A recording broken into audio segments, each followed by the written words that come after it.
Grande est ma joie de vous savoir nombreux à nous suivre dans ce magazine. Les jeunes s'interrogent, qui est des jeunes et qui donnent l'opportunité à ces derniers de s'exprimer librement sans tabou.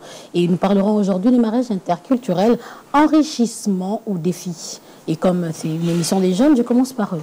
Comment pouvez-vous définir en des termes simples les mariages interculturels? Vous avez la parole. Je suis Gracielle Limvo. Le mariage interculturel est l'union de deux personnes entre différentes cultures. Je réponds au nom de Saint-Père Mouké Jérémy, étudiant à l'Université des Sciences. Le mariage interculturel, ce sont des mariages entre deux personnes provenant de différentes ethniques ou parfois aussi cultures, je peux dire. Madame. Je suis Agnès Ngaloula. Le mariage interculturel, c'est l'union entre des personnes des sexes opposés, des traditions et coutumes différentes. Et que pensez-vous de ces mariages interculturels? Représentent-ils une opportunité ou un défi? Je suis Lubanza Diorichi. Je crois que cela est une opportunité puisque vous avez droit et vous avez la possibilité de découvrir plusieurs cultures en même temps et vous enrichir puisque comme le dit souvent un ami à moi, Deolin, il dit quand vous êtes dans une relation, c'est quand vous êtes marié à une autre tribu ou ethnie, cela vous permet en fait de découvrir des nouvelles horizons et cela peut même vous permettre vous-même de vous auto-découvrir parce que vous avez la possibilité de voir ce que les autres pensent de certaines choses que vous pensez autrement forcément et tout ça. Voilà. Messieurs. Je réponds au nom de Néron Letao. C'est une opportunité parce que ça nous permet de découvrir et d'adopter des modes de vie différentes, des croyances, des cultures. Parce que quand on est en couple avec des différentes cultures, ça nous permet encore de découvrir, de voir encore des différentes cultures, ce qu'on peut adopter. Ça peut nous aider aussi à nous ouvrir l'esprit par rapport à la vie assez commune. C'est ce que je peux répondre. Ok, monsieur. Merci, je réponds au nom de Cédric Ntoula. J'approuve que c'est vraiment bénéfique que deux personnes de différentes cultures se réunissent. Ça ouvre l'esprit, surtout beaucoup plus, ça donne l'avantage aux enfants. Et voilà, je peux répondre tout carrément comme ça. Et qu'est-ce qui vous attire le plus dans ce mariage interculturel? Est-ce la diversité culturelle, la tradition ou autre chose? Je pourrais dire que ça dépend de la personne à l'autre. Parce que moi, personnellement, je ne suis pas tribale. Donc, ça dépendra de la personne à qui je pourrais me croiser. Si je me croise, peut-être, je t'aime ma tribu. Et puis, si je me croisais avec un homme qui n'est pas de ma tribu, c'est un privilège pour moi de savoir ce qui se passe chez eux et comparer avec ce qui se passe chez nous. Et puis, nos enfants auront le privilège de connaître tous les deux à la fois. Par exemple, le dialecte, beaucoup de choses là-dedans. Oui, monsieur. Je soutiens ce qu'elle a dit. Seulement, il faut mettre, il faut harmoniser de manière à ce que, puisque quand vous êtes en union avec une personne qui n'est pas forcément de votre tribu, cela est un avantage en soi parce que vous avez l'opportunité d'apprendre des choses que vous n'aviez jamais apprises auparavant et tout ça. Mais les risques restent quand même puisque moi-même, étant issu, je donne mon exemple, étant issu d'une famille où mes parents sont mariés interculturellement, si je peux le dire ainsi. Donc, je me vois à un moment donné être au milieu de nulle part puisque il m'est arrivé à plusieurs fois, quand je rencontre des amis et toutes mes connaissances, leur voir parler en dialecte et tout ça, et ils me disent, tu es de quelle tribu? Par moment, je réponds, puisque mon père est Mukongo, j'ai dit, je suis Mukongo. Par moment, j'ai dit, je suis Mungala, vu que ma mère est Mungala. Et dans tout ça, c'est que j'ai du mal à apprendre les dialectes, parce que d'abord, de base, mes parents ne savent pas communiquer en dialecte, vu qu'ils sont de tribus différentes. Donc, il est vrai qu'être de tribus différentes est une opportunité en soi, mais tout dépend de la manière dont vous harmonisez. Les maris peuvent se sacrifier à apprendre les dialectes de la femme, tout ça. Comme moi d'ailleurs, j'apprends le swahili et tout ça. Et c'est bénéfique pour les enfants. Ok, madame. Oui, et comme l'a dit Rishi, c'est vraiment très bénéfique d'avoir cette diversité dans les langues et dans les cultures, dans les traditions. Je suis au Congo, je me marie avec un Mongala ou un Luba. Je vais faire en sorte que je puisse en tirer des bénéfices, que je puisse savoir qu'est-ce qu'ils font là-bas, dans leur tribu, quelles sont leurs diversités. Et puis, pour les enfants aussi, ils devront apprendre tous les deux langues. Voilà. Pensez-vous que c'est la peur qui pousse les gens à choisir d'autres tribus parce qu'ils ont peur des réalités de chez eux, ils veulent l'éviter et vivre différemment? Oui, bien sûr.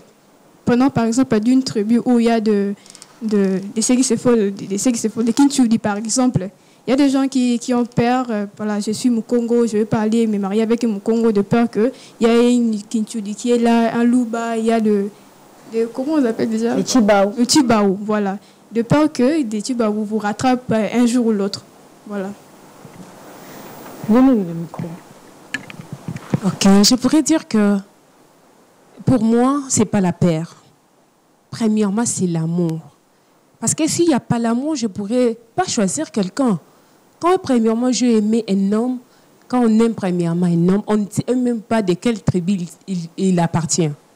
Okay. Maintenant, si l'amour nous fait grâce de nous croiser avec un homme d'un tribu là qui n'est pas le mien, donc là, c'est pas d'abord, c'est pas la peur, c'est premièrement l'amour. Alors, comme moi par exemple, j'ai toujours insisté que je ne suis pas tribale. Pour moi, c'est une découverte. Pour moi, c'est une découverte. Ça ne nous rattrape pas, parce que je prends l'exemple des Kinchudi. Tu évites d'épouser quelqu'un de chez toi parce qu'il est Kinchudi. Tu vas épouser un Luba, par exemple. Mais dans votre famille, on vous réclame. Et puis avec le temps, on vous ramène cette femme-là qui devait être la vôtre. Parce que dans votre culture, vous devez épouser votre cousine ou votre tante. Vous ne pensez pas que ça va vous rattraper avec le temps? C'est ça plutôt, c'est ça le mal de la culture, précisément ici à Kinshasa, bon, disons en RDC. Mais comme je le disais précédemment, tout dépend de l'harmonie que vous avez avec vous-même et avec tout ce que vous faites, comment vous organisez comment vous organisez votre vie conjugale, tout ça. Puisque quand j'aime, comme le disait Agnès, c'est l'amour qui est plus important. Le reste n'est que détail. Donc, j'apprécie d'abord la personne sans prêter trop attention à la culture, malgré le fait que j'essaie dans certaines cultures, ça peut vous rattraper tout ça. Il y a même certaines cultures où on vous amène la femme du village. On vous dit que non, la femme que vous avez... Et surtout si vous avez la malchance d'avoir la femme qui ne donne pas naissance. Donc on vous dit que c'est la femme qui vous était prédestinée, était au village, vous avez perdu du temps et voilà. Et la plupart des hommes qui ne savent pas résister à cela se laissent emporter, ils prennent la femme du village. Non pas parce que, bon, je ne dis pas que la femme du village est mauvaise, seulement le fait que ce n'est pas elle qui a été désirée, mais elle m'est imposée tout simplement par la culture dont je ne suis pas d'accord. Donc, il faut à la personne qui veut se marier, se mettre en relation, tout ça, d'abord prôner l'amour, qui est la meilleure des vertus. Vous voulez réagir? Ok, vas-y. Merci. Et moi, je dirais autrement. Les gens aujourd'hui ont peur. Pourquoi? Parce qu'il y a aussi un côté spirituel qui prime. Vous pouvez être dans une relation amoureuse avec une personne, bien sûr, mais vous verrez que dans leur culture, il y a de liens spirituels. Et ça influence quand même la peur. Et voilà, aujourd'hui, nous remarquons qu'on a peur de s'engager avec une personne qui n'est pas de ta culture, de ta civilisation. Ok, oui, monsieur. Moi, je pourrais dire, c'est pas forcément parce qu'on a peur d'épouser une fille d'autre culture. Pour moi, je pourrais dire, c'est l'envie d'explorer. Par exemple, pour moi, je me dis de ne jamais épouser une fille de mon tribu, ouais, chez moi. Parce que moi, j'aime trop explorer, en fait, comment ils mangent, la nourriture, je pourrais dire, en fait, tout ce qui va avec. De découvrir le mode de vie différent. Alors, c'est pas la peur, c'est parce qu'il y a d'autres qui veulent explorer et savoir aussi ce qui se passe de l'autre côté. C'est un peu ça. Oui, madame. Moi, je dirais plus par rapport à ce qu'elle a dit, pour les esprits familiales. En fait, j'ai eu une retraite avant d'arriver ici. On nous a parlé de ça et je suis vraiment... C'est en fait au conjoint de recourir au christianisme, par exemple. Recourir au christianisme pour pallier, en fait, ces esprits-là. On vous impose de marier une fille au village, on vous impose de marier un garçon, un homme vieux. Et puis, c'est là recours aussi à des traditions, recours à comment pourrais dire ça, recourir à des pratiques malsaines. Du coup, moi, je préférais que les couples s'engagent dans des prières afin de pallier à ces traditions-là. Ok. Une dernière précision par rapport à ce qu'elle a dit. C'est bien au couple de s'engager tout en tenant compte de, comme vous le disiez, chrétienté, tout ça. Mais ce qu'il faut aussi savoir, c'est que puisqu'on parle de mariage interculturel, il y a aussi une interculturalité religieuse qui existe. Donc, quand je marie par exemple une musulmane, forcément, ce ne sont pas les mêmes valeurs que moi qui suis chrétienne, qui suis chrétien plutôt. Alors, ce que je me dis, c'est que est-ce moi qui influence, est-ce l'autre qui influence? Donc, il faut aussi tenir compte de tout ça et explorer, bien sûr, mais tout en fixant certaines limites pour ne pas aussi se perdre ou risquer de faire perdre à l'autre personne sa place ou ses convictions. Oui, madame. Je dirais que ça dépend de la personne à l'autre, c'est pas la paire. Parce que j'ai déjà eu à croiser un monsieur, il me dira que non, j'aime le fils de ta tribu. Donc, je lui ai dit, donc tu veux auprès de moi parce que tu aimes le fils de ma tribu ou ça, c'est comment? Donc, c'est pas l'amour. Et je n'étais pas d'accord, premièrement, parce que l'avance qu'il m'avait fait n'était pas convaincant. Alors, la base de mariage interculturel, c'est l'amour. Après l'amour, les autres processus suivent après, comme par exemple des religions, des familles. Il y a aussi d'autres personnes qui peuvent se choisir entre eux. Et puis tu arrives en famille, on refuse la femme. Il y a aussi des autres familles qui choisissent pour leur fils des femmes. Donc, c'est quelque chose qui est un peu entre parenthèses pour moi. J'attends un peu des éclaircissements pour m'en sortir. Oui. Vous connaissez quelqu'un de vos proches, un ami ou un membre de votre famille qui a épousé quelqu'un de notre tribu? Et quelles sont les leçons que vous avez tirées de ce mariage? Bon, pour mes proches à moi, les gens qui se sont mariés, comme vous le dites, ils vivent leur vie tranquillement, sans problème. Et aussi, ça m'inspire. Oui. Moi, par contre, je connais un couple. Alors, je vous dis, Trésor Kapuku et sa femme. Trésor et Moulouba. Maintenant, sa femme est Mungala. Donc, imaginez un peu le fait que il y a ici, de l'autre côté, il y a une culture qui est Louba, assez, comment dirais-je, assez imposante. C'est-à-dire, je suis homme, il faut ça. Il y a une autre culture de l'autre côté ici qui est un peu assez aussi imposante, puisque la femme qui est Mungala s'est dit, non, moi, je ne laisse pas passer. Donc, quand mon mari parle, quand il déborde, quand il utilise, quand il emploie 3 mots, moi, je dois nécessairement, si c'est peu, c'est que 2,5. Et c'est un couple qui a eu assez de problèmes et tout ça. Parce que Trésor et sa femme ne sont pas de la même tribu. Donc voilà. Parlons de ça, les difficultés que les couples interculturels peuvent rencontrer dans leur mariage.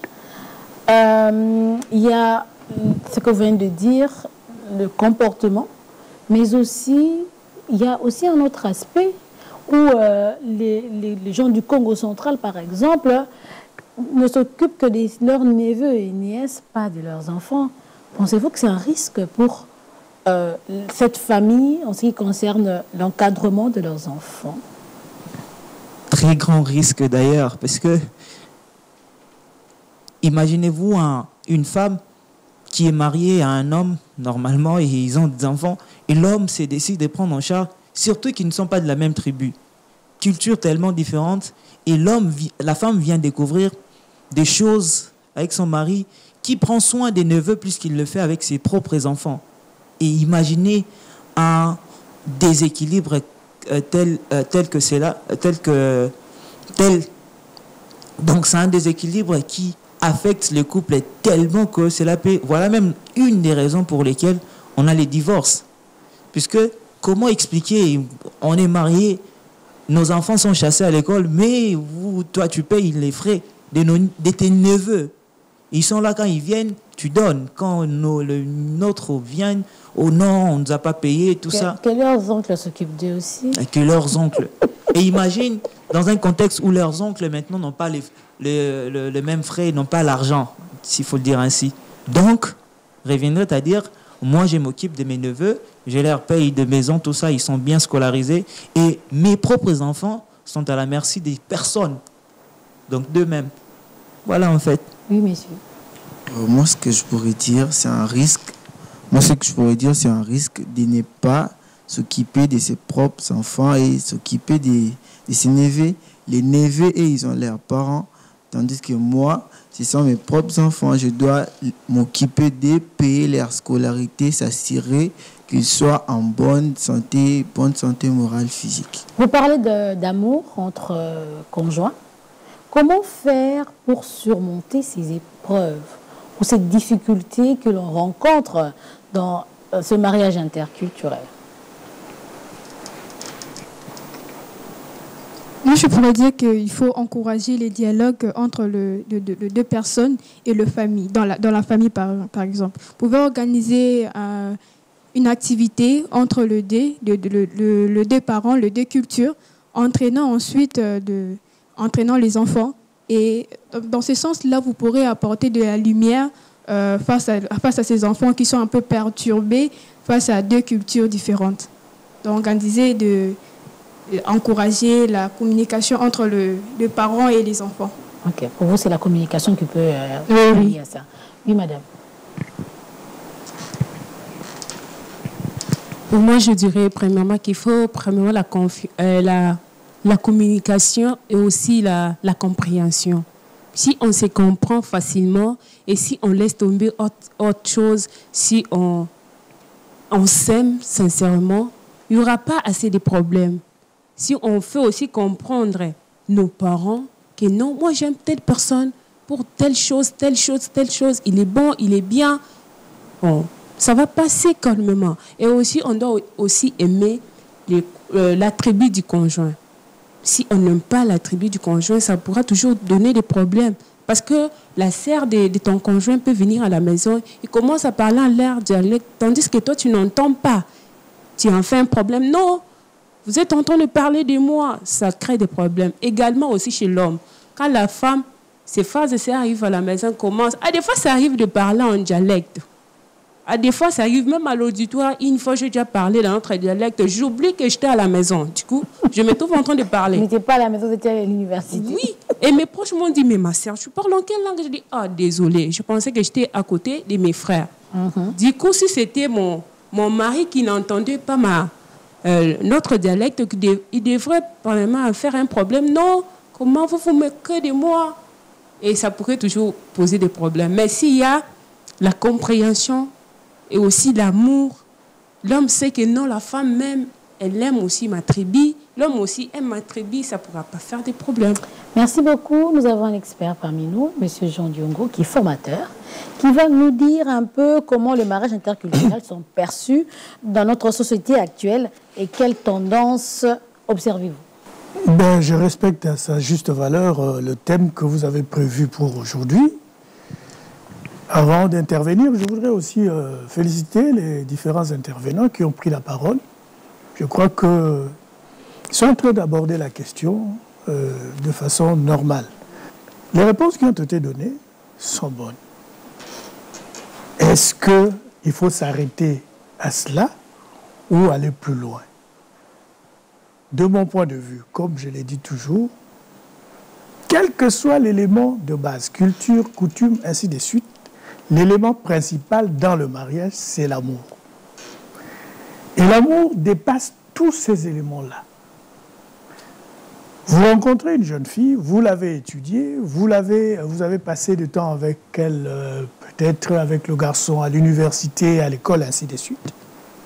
C'est vrai, vous allez étudier les habitudes de sa tribu. C'est vrai, vous allez étudier la coutume de sa tribu. Mais qu'est-ce qui va vous lier? Qu'est-ce qui va vous amener à la décision finale? Est-ce que c'est ça ou c'est l'amour qui règne entre vous deux?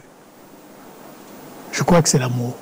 Parce qu'on a déjà vu des cas où les parents viennent avec des éléments tels que la culture, tels que la coutume, mais les deux enfants s'en tiennent à leur propre décision et disent notre amour nous amène à nous comprendre l'un et l'autre et que donc nous pouvons braver tous ces obstacles-là pour que nous puissions arriver au mariage. Voilà un peu pratiquement le premier élément que moi je peux donner comme réaction par rapport à cette Et comment cela est perçu dans notre société actuelle? Quelles tendances Les tendances sont nombreuses. Parce que aujourd'hui, si je vous dis que chez les Malouba, vous avez une fille qui est de la tribu Moulouba, qui dit chez nous on mange du chien, est-ce que ça peut l'empêcher ou le mari peut l'empêcher d'aller prendre cette femme-là en mariage? Non. Alors que s'il y a un élément de la coutume qui vous dit, je prends un exemple parce que nous avons étudié ça en sociologie, qu'avant que la fille ne parte en mariage, il faut que son père passe une nuit avec elle. Ça peut amener le garçon à réfléchir. Comment moi je veux prendre ma femme et je sais qu'elle est vierge de nature, mais vous voulez me donner une fille qui aura déjà eu de rapport avec quelqu'un de sa famille. Vous comprenez que c'est un peu plus au-delà des pratiques culturelles. Mais là, ça fait partie d'une coutume profonde dans la société et ça peut amener le garçon à dire non, je ne prends pas parce que moi j'en tiens, je ne vois pas comment je peux prendre une dame qui aurait déjà eu des rapports avec, ainsi de suite. Voilà un peu la première réaction que je peux avoir par rapport à ça. Est-ce bénéfique ces mariages interculturels? En quoi enrichissent-ils les couples et leurs familles? Les cultures, il y en a plusieurs dans la société. Vous pouvez parler de la culture européenne. Vous pouvez parler de la culture africaine. Vous pouvez parler de la culture musulmane. Ainsi de suite. Mais tout cela, qu'est-ce que ça fait? Et quelle est leur, comment je peux dire, leur influence par rapport à l'amour qui se trouve dans le cœur de l'un ou de l'autre? C'est ça le problème. Le premier élément, le plus important, c'est en fait les deux, est-ce qu'ils s'aiment? Oui. On a déjà vu des gens qui ont pris, il est catholique, il a pris une musulmane comme épouse. On a vu un garçon de telle tribu qui est allé prendre une blanche comme sa femme. Donc tout cela, c'est vrai, c'est des questions qu'on doit analyser, mais je reviens toujours au problème de départ, c'est l'amour. C'est l'amour qui brise tous les obstacles. Voilà. Oui, madame. Quels problèmes peuvent survenir en raison de l'acceptation sociale et familiale du couple en cas de mariage interculturel? Oui, mais vous avez plusieurs... Je ne connais pas toutes les cultures de la RDC, mais vous avez des cas où le garçon ne peut pas aimer, par exemple, que sa femme ait eu d'abord des rapports avec quelqu'un de sa famille avant que moi je la prenne en mariage. Vous comprenez? Ce sont ces genres d'obstacles qui, en réalité, peuvent ne pas conduire à des mariages, alors qu'il y avait possibilité d'y aller. Alors, quels sont le bénéfice d'un mariage interculturel pour l'éducation des enfants? Oh, il y en a plusieurs. Hein. Ben, il y a quelqu'un qui peut intervenir, allez-y. Non, Ah, vous continuez. Il y en a, Ok. il y en a plusieurs, comme toi, par exemple. Interculturel. Oui. Ben, plusieurs. Ça veut dire qu'en ce moment-là, on développe à partir de ce moment-là la possibilité pour vous-même d'avoir l'expérience de plusieurs cultures et aussi vos enfants peuvent aussi être des gens qui vont grandir dans plusieurs cultures et ils vont évoluer dans la société. Parce que pour certains parents, je prends l'exemple de... On en parlait plus de la RDC, Oui. bien que ce soit aussi interculturel. Oui. Il y a des familles qui n'acceptent pas que leurs enfants épousent, par exemple, il est congolais, d'épouser une blanche. Parce que pour eux, la culture étrangère va plus influencer notre culture africaine. Vous avez raison. Ça veut dire que tout cela, comme nous avons dit, c'est d'abord l'amour. Que ce soit la culture, ainsi de suite, c'est d'abord l'amour. On a déjà vu des Noirs qui disent « Moi, je veux épouser cette personne blanche-là ou cette femme blanche-là. » C'est tout.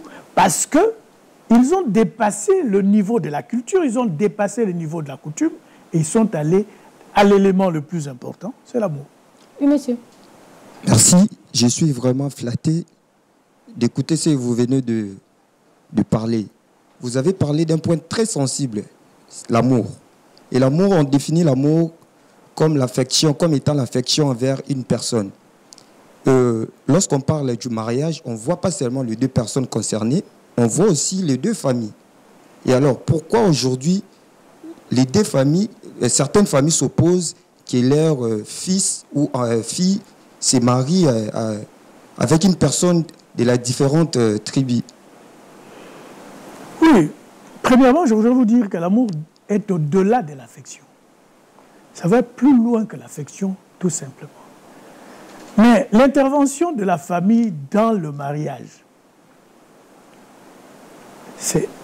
je crois qu'on se marie quand on est déjà majeur, n'est-ce pas? Ce qu'on attend des parents, c'est leur accompagnement, leur soutien, leur encadrement pour que vous fassiez un bon mariage. Mais on n'attend pas la décision des parents. La dans le bénédiction. mariage. Pardon? La bénédiction, oui. Mais pas la décision des parents.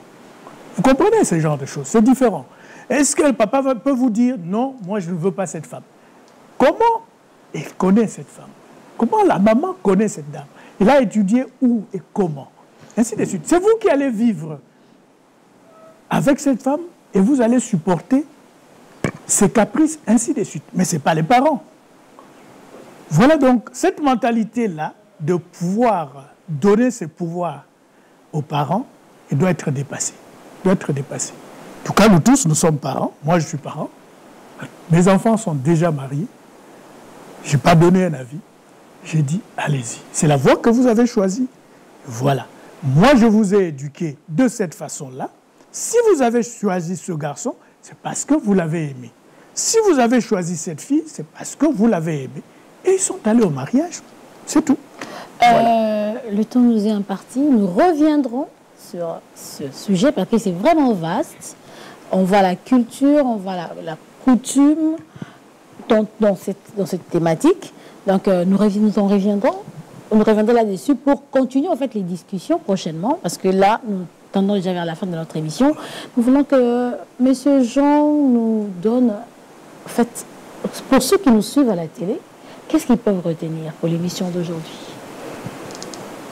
Oh, qu'ils retiennent. Ben, je crois que ceux qui nous suivent, ça veut dire qu'ils ont déjà entendu le point de vue de la masse qui est avec nous, et ils ont suivi peut-être aussi mon point de vue sur la chose. Chacun a son opinion. Et sur base des éléments des uns et des autres, il peut consolider son opinion. Et on considérera qu'il est libre de le faire. Merci beaucoup. Nous voici arrivés à la fin de notre magazine. Je sais que vous êtes encore dans votre soif, au fait, parce qu'il y a encore plusieurs questions qui n'ont pas été posées. Nous y reviendrons prochainement pour terminer, en fait, ces débats avec les jeunes, mais aussi avec notre invité, selon sa disponibilité. Moi, je vous dis merci et à très bientôt, avec le même plaisir. Au revoir et à très bientôt. Merci à vous.